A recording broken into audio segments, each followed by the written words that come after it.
Magandang umaga mga ka-happy hour. Narito ang mga balita para sa MBC TV Network News Update, 9 AM edition. Paghingi ng courtesy resignation, balasahan sa gabinete ni PBBM, mainit na pinag-usapan, tinawag bilang performance review. Ating panuurin ang The President's Agenda Special Report ni Lef Narciso. Isa sa malalaking pangyayari sa ilalim ng administrasyon ni Pangulong Ferdinand Marcos Jr. sa ikatlong taon niya sa pwesto ang galawan sa gabinete. Pinagbitiw ng Pangulo ang lahat ng cabinet secretaries.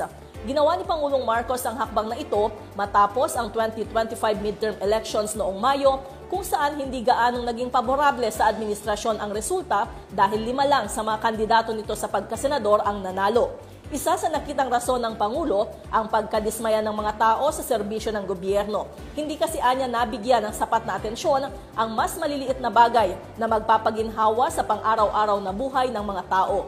Bilang agarang aksyon, nagkasa ang presidente ng tinawag nitong performance review sa iba't ibang ahensya ng gobyerno kasama ang mga namumuno sa mga ito. Pero sa unang sigwada ng anunsyo ng palasyo, hindi ginalaw ni Pangulong Marcos ang kanyang economic team. Maging si Executive Secretary Lucas Bersamin na naging paksa pa ng intriga at napaulat na siya umanong punteriya ng balasahan ay tinanggihan ang courtesy resignation. Lahat ng cabinet members, presidential advisors, and other presidential appointees are always subject to the will of the President of the Republic of the Philippines. Kabilang naman sa mga tinanggap ang pagbibitiw ay sina DENR Secretary Maria Antonia Yulo Loizaga na pinalitan ni dating Energy Secretary Rafael Lotilla. Si Housing Secretary Joselino Acuzar inilipat bilang Presidential Advisor on Pasig River Improvement at pinalitan sa pwesto ni Engineer Jose Ramon Aliling. Si Secretary Enrique Manalo mula sa pagiging kalihim ng Department of Foreign Affairs ay itinalaga bilang Permanent Representative to the United Nations. Pumalit sa kanya sa DFA si Secretary Maria Teresa Lazaro. Maliban sa mga nabanggit, ang iba pang mga kalihim at pinuno ng iba't ibang ahensya ay pinanatili sa pwesto. Pero ngayong buwan lang, nagtalaga si Pangulong Marcos ng bagong Commissioner ng Bureau of Customs sa katauhan ni dating NDRRMC Executive Director Ariel Nepomuceno. Pinalitan niya si dating Commissioner Bienvenido Rubio. At sa panglimang pagkakataon, muling napalitan ang pinuno ng Presidential Communications Office. Itinalaga ang Corporate Communications Executive na si Dave Gomez bilang bagong PCO Secretary, kapalit ng dating kalihim na si Jay Ruiz na inilipat naman sa Manila Economic and Cultural Office. Sabi ng palasyo, tuloy-tuloy pa rin ang assessment sa trabaho ng mga opisyal ng gobyerno. Military. Kapag sinasabi, ito yung gagawin mo. Pag hindi mo, anong nangyari? Hindi ko nagawa kasi ganyan. Out. You're relieved. Next. And that's what we should do. We have to be very, very strict. No, kahit kaibigan kita, mahal kita at lahat, pero hindi mo nagagawa yung trabaho.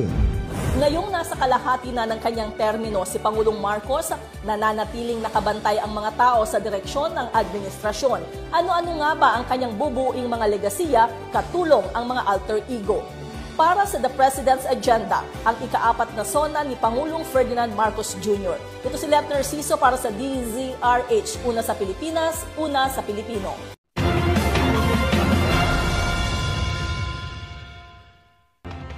Samantala, Acting Mayor Baste Duterte, lumipad patungong Singapore. Lumipad patungong Singapore si Davao City Acting Mayor Baste Duterte, ilang araw bago ang itinakdang charity boxing match sana nila ni PNP Chief General Nicolas Torre III.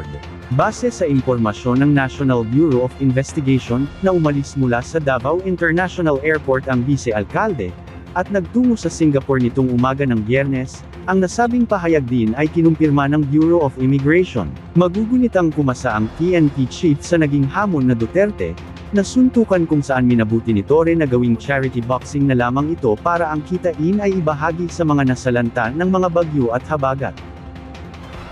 At yan ang mga balita para sa MBC TV Network News Update, 9 AM edition. Abangan ang mga susunod na balitaan mamaya, para sa 10 AM edition.